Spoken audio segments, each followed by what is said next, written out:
you can't decouple values from the people that hold the values. And if the values change, but the people remain constant, then the country still stays the same. But if the values remain constant, but the people change, it's not the same country. Anyway, Stephen Edgington then also decided to press Farage on mass deportations. And the reason I'm playing this is to juxtapose it with recent interviews and interviews with other members of Reform to show how pressure has been applied to the extent of where there's at least contradictions now within the party, and that some people are more capable of seizing on the zeitgeist than others. Also, it's because platforms like this, you might get fatigue from the endless and recurring conversation, but platforms like Edgington on GB News, Trigonometry, Winston Marshall, they're important because they help in lifting the veil. They allow politicians and public figures to speak for themselves, and so they contribute timeless clips to the conversation, and this allows the politicians to receive direct feedback from their audience. So if they elicit a sort of recoiling antibody reaction, they know that they have to rethink their position, like this one. The other lot who say, no, we should stay, they'll be all over the place, and it's going to be a very similar debate to Brexit. But just back to the issue of deportations specifically, do you support that mass deportations? Trump says in America that he wants mass deportations. We're talking about hundreds of thousands of illegal immigrants are in Britain at the moment. Some estimates say the number could even be in, 1 million plus. So do you support deporting all of those people? It's impossible to do. Literally impossible to do. But do we have to begin the process? Yes. Look, we're told that we can't send people back to Afghanistan, right? That's impossible. Well, Germany, 2 weeks ago, did. Germany sent a plane load of people back to Afghanistan. If the Germans can do it, I'm certainly sure we can. But if the Americans can do it, for example, in America, they are able to deport a lot of people. I know they haven't under this administration, but Trump was able to. It's not totally impossible, is it? I mean, it should be an ambition, at least. Is it your ambition? The mass deportations in America really happened under Eisenhower, where back in the 50s, he deported over 1 million people who'd come to America illegally. For us, at the moment, it's a political impossibility. But is it your ambition? No. I'm not going to get dragged down the route of mass deportations or anything like that. I think it's pretty clear there are a lot of people that have come who should not be given leave to remain. It's a heck of a job. I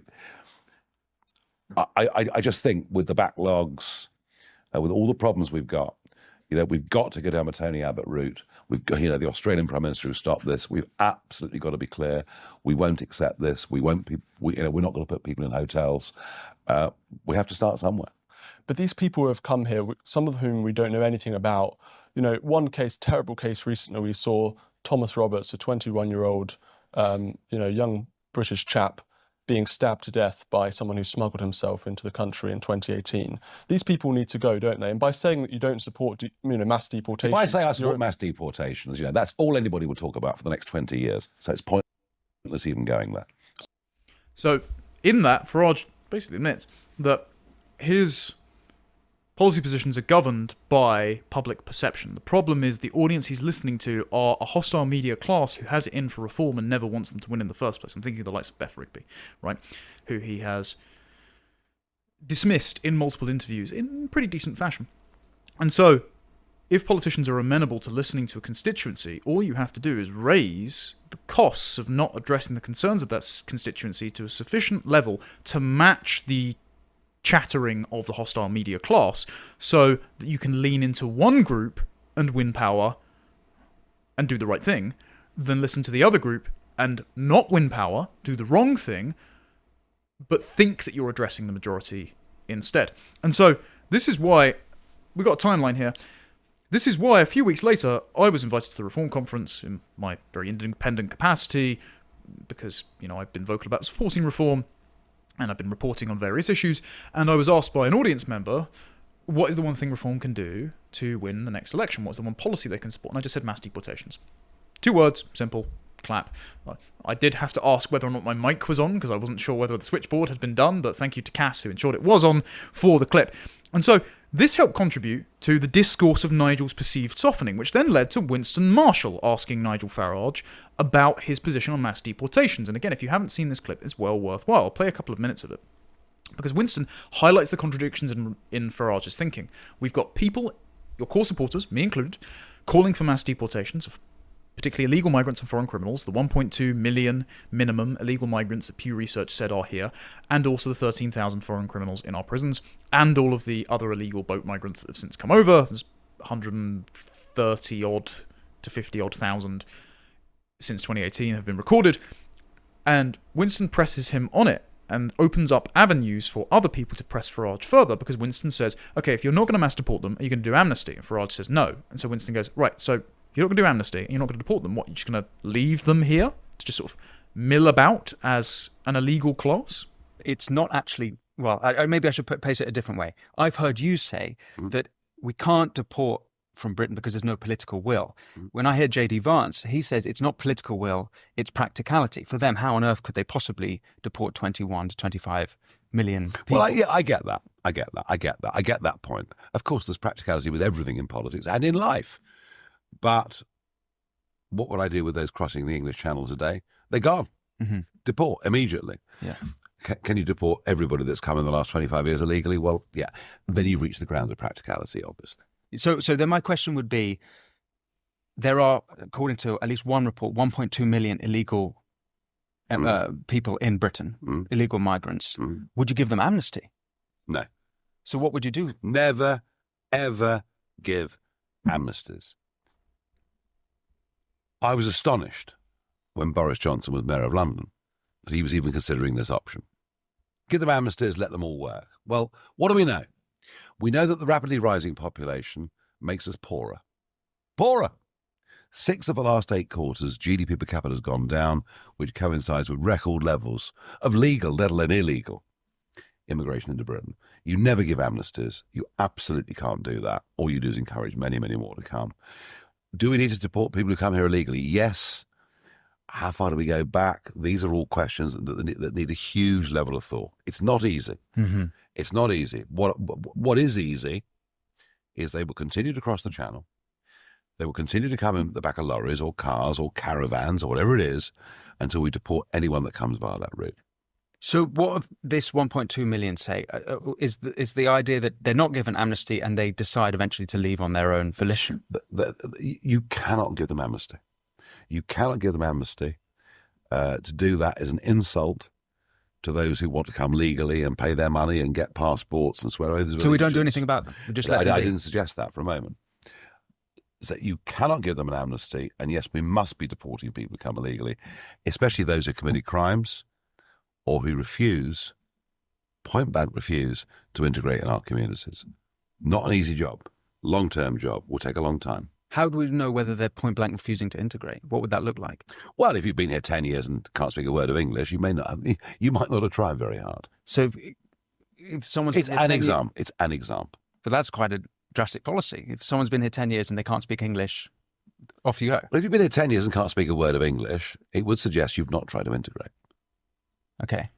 Well, that's quite okay. So again, people are more concerned about cultural concerns than they are about economic concerns, and Nigel frames it primarily in terms of economics. But it's interesting there to see the contradiction between the people who should stay and the people who shouldn't, because then he brings up the prospect of deporting people who are here legally, but who have not, quote unquote, integrated by some sort of standard British values, or at least speaking the language. So he sounds a lot like Douglas Murray, saying that we can deport people who are going on Palestine protests and supporting a prescribed group, even if they haven't personally committed any crimes. But then he's saying that for pure scale, we can't commit to deporting all of the illegal migrants in this country because it's over 1 million.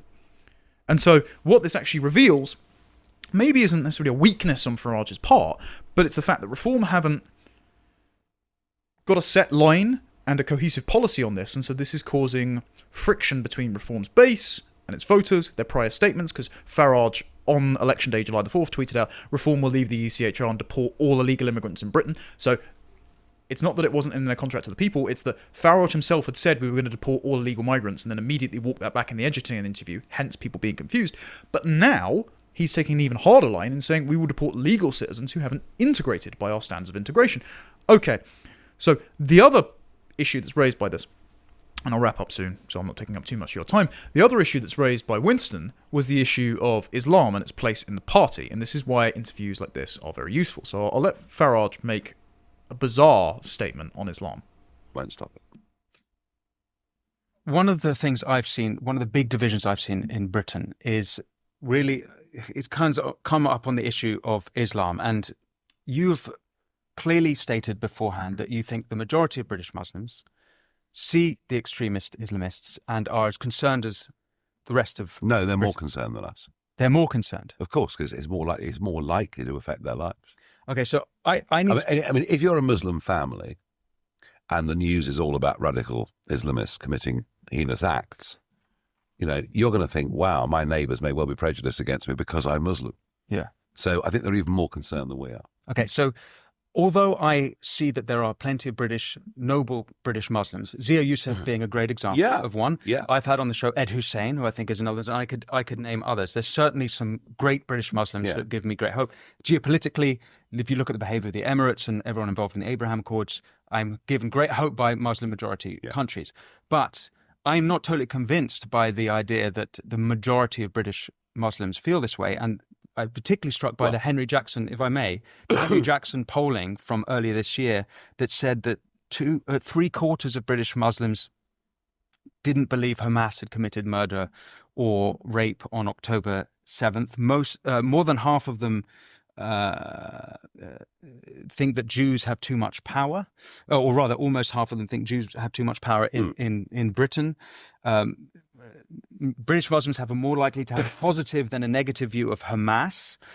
It seems to me that it's not the majority. The figures that I took from that mattered and that I used on Trevor Phillips' programme on Sky News that caused such consternation were that 23% of 18 and 24-year-old young Muslim men thought jihad was acceptable. Now, so there's nuance to these arguments, and this is where it's so difficult to have any sane national debate about anything.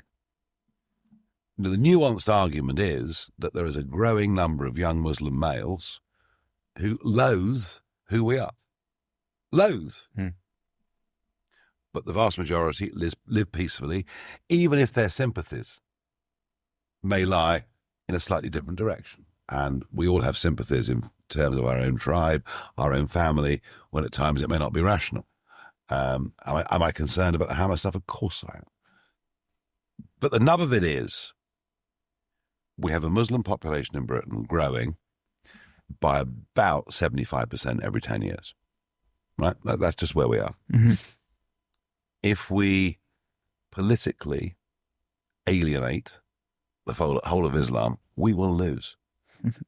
We'll lose. So how does one include We them? will lose. By 2050, goodness knows what kind of a terrible state we're going to be in. So you should be watching Winston's show because it's very good and he gets on high-profile guests.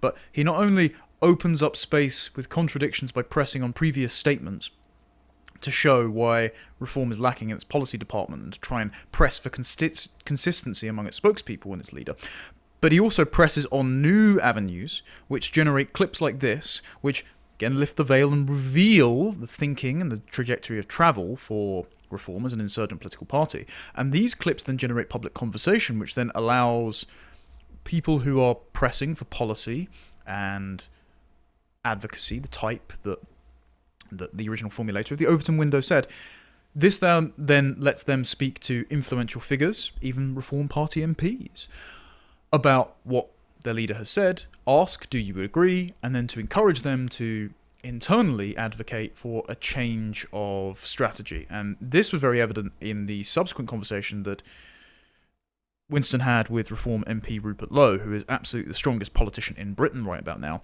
And on the topic of deportations, Rupert Lowe says something very different than Nigel Farage said. It goes even stronger than Winston Marshall suggests and has become a bit of a rising star, which then means that internally his party is encouraged to take on his popular line. So I'm just going to play a clip of Lowe, and this should be the last clip. All the answers. I mean, I think we've got to start with bits. So with immigration, we have to start. So, for instance, foreign criminals in our jails, they should be deported straight away. Yeah. You know, illegal immigrants we should go after them and we should deport them. There are They're 1.2 million They are illegal. here illegally. There's Illegal 1.2 means- million. Illegal means illegal. They're Yeah. not supposed to be here. Okay, but practically, this is something that I spoke with your colleague. I think, Winston, there are a lot more than that. I mean, again, Yeah, at least 1.2 million, let's say. There- There's reports of 1.2 million. Okay, let's go back to immigration. you saw then. my scheme. I thought MPs who don't mind about all this illegal immigration there should be a scheme whereby they offer to have an illegal immigrant in their house in their spare bedroom, because they're planting them all over the British countryside. You know, I think Altrincham was the latest place. Yeah. Suddenly, men of the fighting age are literally dumped in there. I gather some of them are getting, all sorts of healthcare benefits that the British people don't get. This specific issue is causing unbelievable tension. Obviously, there was the August riots, but you remember Knowsley at the beginning of 2023. Those riots were almost a precursor to what happened in August 24, which is that you dump these people in poor working areas of Britain. And then when there's issues, like in the case of Knowsley, there was a man who was filmed making a pass at a 15-year-old local girl. The police do fuck all about it. And then the local people are angry and upset. And Well, so then you have riots. I'm on record, Winston, saying, obviously violence is not something we should be condoning in any way. But I think people's concern is genuine, and it's correct. I mean, they should have concerns. Just look at these latest figures yesterday. I mean, it's too many untargeted people coming into the country, both legally and illegally. But you've got to start with the illegal people.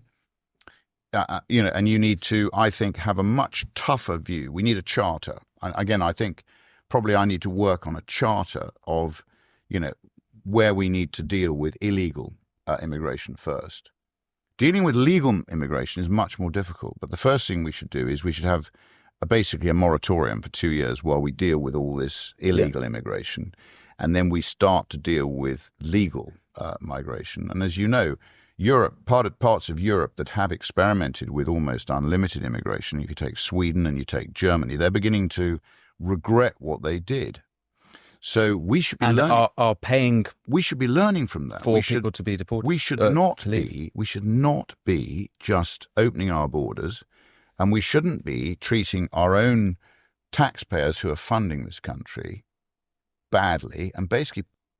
So, if you didn't catch it, Rupert Lowe just went straight over the net zero immigration policy of Tyson Farage and said, no, we need a 2-year immigration moratorium, a complete blanket ban on any new admissions into the UK. And his off-the-cuff statements have now become so popular that he's getting so much praise that now Reform are pushing Rupert to the forefront. Rupert, being very policy-minded, will probably come out with a policy prospectus as of the new year when they finally get their policy unit underway.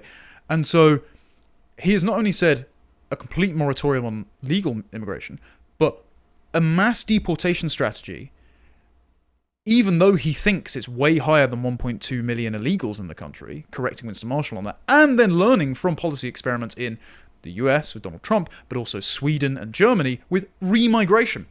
So Rupert Lowe has gone from a Reform Party, which are slightly above the Conservatives on immigration, and frankly, at this point with Keir Starmer, about as strong as Labour, because Keir Starmer comes out and condemns the Conservatives' immigration policy, to then going, let's be like the AFD. And that is so popular that he's getting much better public feedback than Farage is, which means the party has to move, for matters of even just electoral expediency and public mood, more towards the Lowe position than Farage's retreating position. Thank you for watching that clip from Tomlinson Talks. If you liked that and you would like to see more, you can get the full 90-minute show every week on a Wednesday afternoon, live from 3 p.m, only on lotuseaters.com, and all of the other content that my colleagues produce behind the paywall for as little as £5 a month. Thank you very much for supporting us, and I hope to see you there. Until next time, goodbye.